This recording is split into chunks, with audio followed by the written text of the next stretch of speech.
कल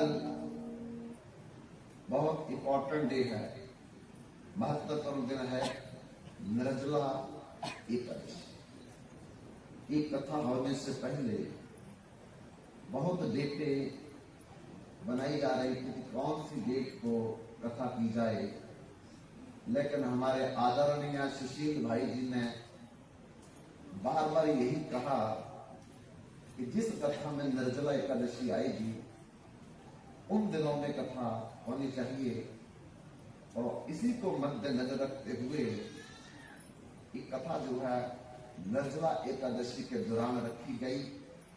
और वो दिन भी आ गया जिस दिन निर्जला एकादशी है, वो दिन है कल। बंधुओं, एकादशी की बहुत बड़ी महिमा है। जिस व्यक्ति ने अपने जीवन को बनाना है, उसे अपने जीवन में 5 कार्य जरूर करने चाहिए। इसका अर्थ है भगवान। अगर हम भगवान को अपना बनाना चाहते, दिल में बिठाना चाहते हैं, तो 5 साधन है। सबसे पहला साधन है गो सेवा। भगवान स्वयं गाय की सेवा करते थे। गो बंदती इति गो माता। गाय का मतलब ही जिसमें भगवान वास करते, इसलिए गो माता की सेवा जरूर होनी चाहिए। नहीं तो गौशाला में जरूर करो जाकर के। दूसरा है जो कुछ भी परमात्मा हमें देते हैं और जो भगवान को भोग लगता है, भगवान को भोग लगा करके खाना चाहिए।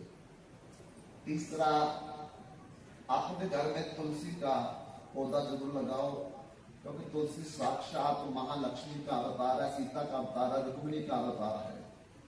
अगर पार्वती को शंकर जी मिले तो तुलसी की सेवा की उन्होंने। पांडवों का अगर 12 साल 13 माह अज्ञातवास खत्म हुआ तो तुलसी की परिक्रमा की उन्होंने। माता सीता को जब तक अशोक वाटिका में तुलसी त्रिजटा ला करके नहीं देती, तब तक भगवान राम का मिलन नहीं हुआ। और श्री कृष्ण श्रीमती राधा रानी को तभी मिले जब हर दिन वो तुलसी को दीपदान और 108 परिक्रमा करती। जिसके घर में तुलसी है उसके घर में भगवान है। उसके घर में पितृ दोष नहीं होगा, ब्रह्म दोष नहीं होगा, भूमि दोष नहीं होगा, वास्तु दोष नहीं होगा, मंत्र दोष नहीं होगा। और जब ये दोष खत्म हो गए तो धन की कोई कमी नहीं, मुकदमा कभी पकड़ेगा नहीं, एक्सीडेंट कभी होगा नहीं, अकाल मृत्यु हमें पकड़ेगी नहीं, और फिर परिवार पूरा खुशहाल रहेगा। कईयों के बच्चों की शादी नहीं हो रही है, कईयों के बच्चे पढ़ नहीं रहे हैं, पढ़ गए तो नौकरी नहीं मिल रही है, नौकरी मिल गई तो बार बार टूटती है। इसका कारण एक ही है, हमारे घर में जितने भी दोष हैं वो सारे के सारे लगे हुए हैं। इन दोषों को एक ही, अगर तुलसी आप अपने घर में लगा करके रोज 4 परिक्रमा दीपदान करो, जल दो, खुदाई करो, खाद दो, तुलसी हरी भरी, तो आपका परिवार भी हरा भरा रहेगा। अगर वो भगवान के नाम का कीर्तन सुबह चलते फिरते हम लोगों को करते रहना चाहिए। चाहे राधे श्याम बोलो, सीताराम बोलो, लक्ष्मी नारायण बोलो, राम राम बोलो, जो कुछ बोलो, लेकिन भगवत नाम हमारे पहले मुख से निकलेगा, फिर अपने आप दिल से भी निकलेगा, लेकिन सीधा दिल से पहले नहीं निकलेगा। बच्चे को पढ़ाने के लिए फट्टी पर लिखवाना पड़ता है, कापी पर लिखवाना पड़ता है, स्लेट पर लिखवाना पड़ता है। धीरे धीरे धीरे धीरे वो जवानी जाता जाता। ऐसे ही मन में भगवान को बिठाने के लिए, याद करने के लिए पहले हमको ताली बजा करके भगवान का मुख से कीर्तन करना। धीरे धीरे धीरे यही कीर्तन अंदर चला जाएगा, और जिस समय अंदर चला गया भगवान विराजमान हो जाएंगे।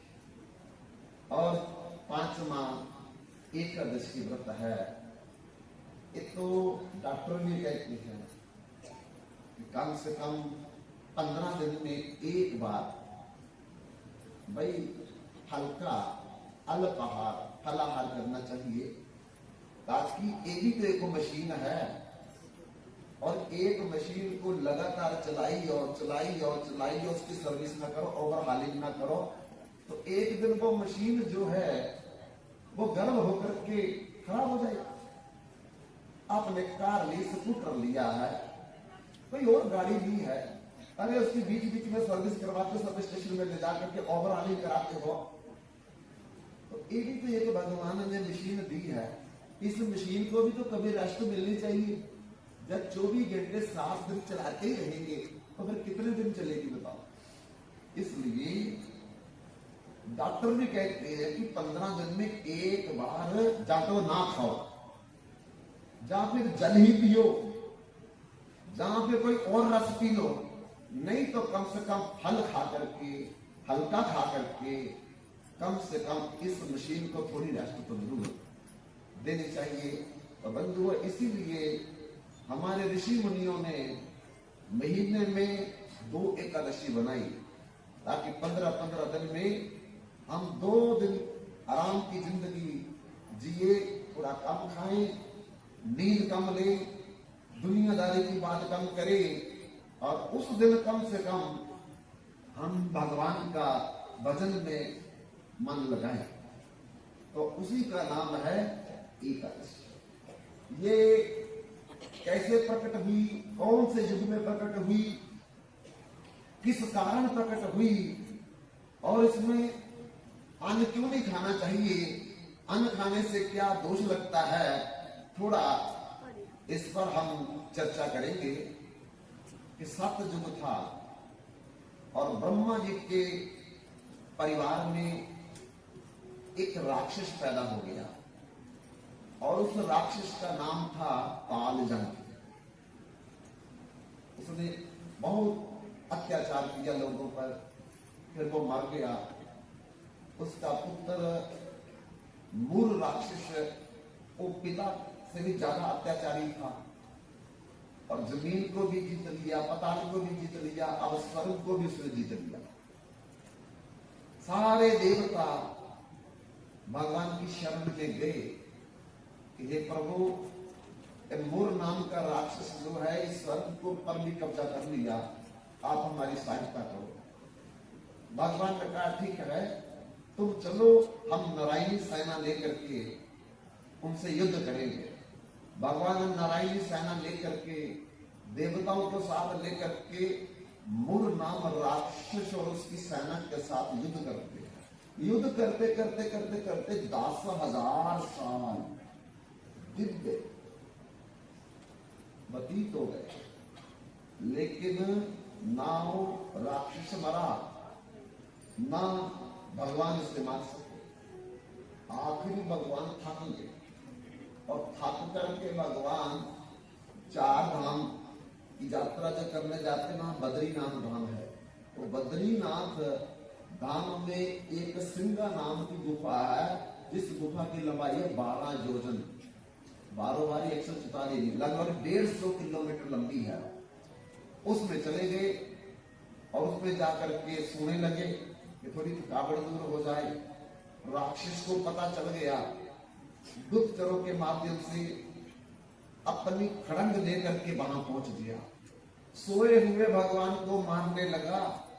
तुरंत उसी समय भगवान के शरीर से एक कन्या प्रकट हो गई, और वो कन्या हाथ में अस्त्र शस्त्र लेकर के उस राक्षस को ललकारने लगी कि मेरे स्वामी को मारने से पहले मेरे से युद्ध करना पड़ेगा। अब उस राक्षस का युद्ध हुआ कन्या के साथ। जिस राक्षस को भगवान नहीं मार सके, उसको उस कन्या ने मार दिया। विशाल मूर्ति उसकी जमीन पर गिरी तो भगवान की जाग खुल गई, और जब जाग खुली तो भगवान बड़े हैरान हुए, इसको तो मैं नहीं मार सकता, 10,000 साल युद्ध करता रहा, तुमने कैसे मार दिया? देवी तुम कौन हो?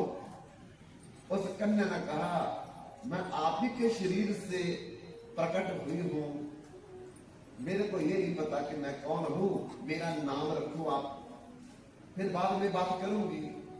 भगवान ने ज्योतिष गणना के आधार पर उस दिन तिथि देखी, 11वीं तिथि थी। भगवान ने कहा आज 11वीं तिथि है, और 11वीं तिथि को